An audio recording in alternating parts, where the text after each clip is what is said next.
What do you say to a famous person? When I was young, my father took me to a Rams football game in Los Angeles. And when they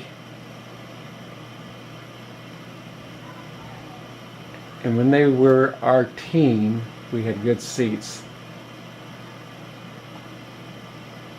One day, my father took me up to this football player that he'd gone to school with. And I sat there and talked. My father told me they went to school together and introduced me. But the name of the person escapes me now.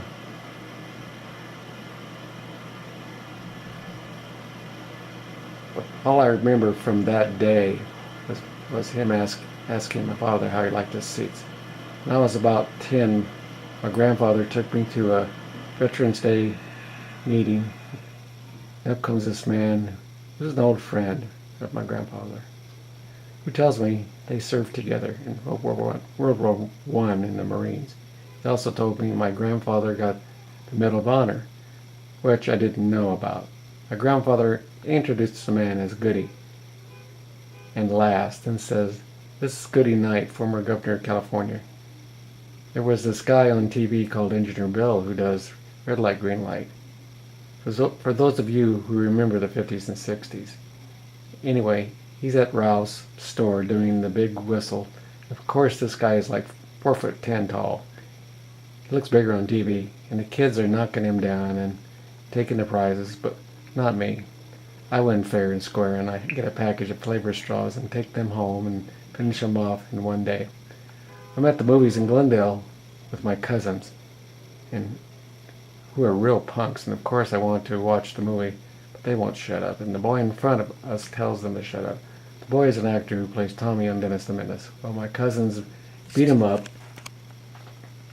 take his money. We all get kicked out of the movie. Years later, when I went to high school with this same actor, I reminded him of that day, and he said he thought that day was great. Why, I'll never know. When I was living in Highland Park, I was in the Boy Scouts and in the Christmas parade, and so was Johnny Crawford.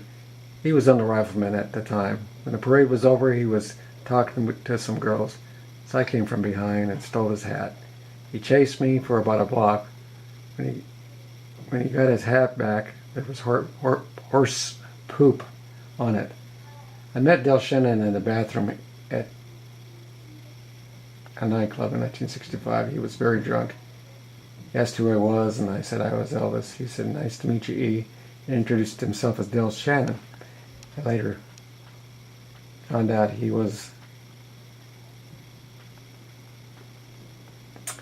later found out who I was when he was sober, and we were reintroduced.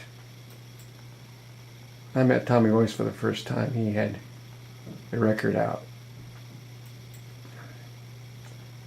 I was doing great. My friends said to me, "Watch what you say to him." Well, I told him that I liked the B-side of the record instead of the A-side. And I told him why. He was a bit taken back, then said to me, he liked the B-side too. The record company wanted the A-side. That A-side happened to be "I Wonder What She's Doing Tonight." Well, he would always remember that remark I made. Tommy Boyce introduced me to the Everly Brothers. It was Phil Everly who I would talk to, and he was very nice to me and told me to be real with my music. A friend of mine was in the movie Planet of the Apes, and he also played drums with my band for a while. But one day he asked me if he could take his ape makeup off at my house. I said, "Well, that's great." When my mother answered the door, she freaked out. There was an ape talking to her. Met Paul Williams at a radio station. He kept asking if I was famous because I was dressed like Captain America. He was very drunk, and we egged him on for 2 hours. What do you say to a famous person? Well, you just say hello and not act so much like a fan or a jerk. When I was at a Star Trek convention, there was this actor who was in trouble with tribbles. Well, this woman had no idea who he was and thought he was from Gunsmoke. He turned to me and said, "Do you know who I am?" And I said, "Sure. You were in Dopey Gillis. You were the school teacher, Patty Duke's father, and Trouble with Troubles." He let me take a picture of him without even charging me.